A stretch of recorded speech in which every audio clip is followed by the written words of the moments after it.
Alright guys, so today we're going to be painting a fairy in a crystal forest. Now this one's from Alex DR, and I think she requested this prompt a really long time ago. And it's been sitting in my prompt tin all this time, and only until now did it finally get chosen. So that's really exciting, finally bringing this prompt to life. I'm not gonna lie guys, I was a little bit intimidated when I got this prompt because I don't think I've drawn a fairy before. Yeah, so it's not something I'm super experienced with drawing, but honestly, I really like how it turned out. So we have like this fairy here. She has like this really pretty dress on. It's really flowy. She's just basically thinking, she's pondering. She's lost in her thoughts here. And she's sitting on this rock in the middle of a crystal forest. So I wanted to use watercolors for this because I wanted it to be vibrant. I wanted it to have depth and layers and stuff, and well, I just didn't think like crayons were gonna cut it. I wanted it to look a little bit more professional, I guess, because the more time I spent working on this drawing, the more I started going, I actually really like this. So I really wanted to put my time, my care, my effort into this and make it look as nice as I could. So that was the thinking behind the medium I used. Yeah, I mean, I didn't have like a particular color scheme planned here. I just kind of went along with what felt right. So she's a brunette. She has long brunette hair, peachy skin, blue wings here. Oh, you can't really see what I'm doing here. It's a little bit off camera, but I was doing some of the grass. Have like this really pretty blue-green going on for the grass up here.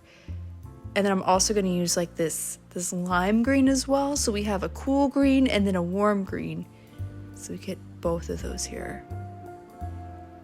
So I didn't go with like a warm color palette or a cool color palette. I tried to use a little bit of everything here. Hopefully it doesn't clash. I don't think it does. I think the colors look nice. But you guys let me know what you think. So yeah, I'm just filling in these areas. Nice and neat. And I'm using the same watercolor palette I did for like the Nintendo Switch prompt I did. And I believe I used this watercolor palette for the dog barking at a squirrel prompt too. It's really nice, really convenient to just mix the colors right on the palette like this. So I have like this nice sky blue, very fitting sky blue for the sky. And really, watercolor is just lovely because you can just fill in these big areas and it takes like no time at all. It's one of my favorites. Obviously, gouache is my favorite, but watercolor is close second here. So I'm just filling that in.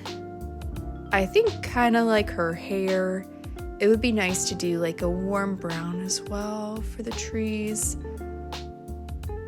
Maybe not exactly the same color. I don't want it to be like confusing, but I'm thinking a warm brown.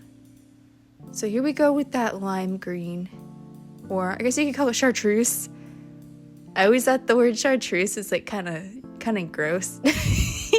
Chartreuse, but yeah, and then like this bright lemon yellow for the sun, colored in the crystals, like rainbow crystals. And here we go with that brown.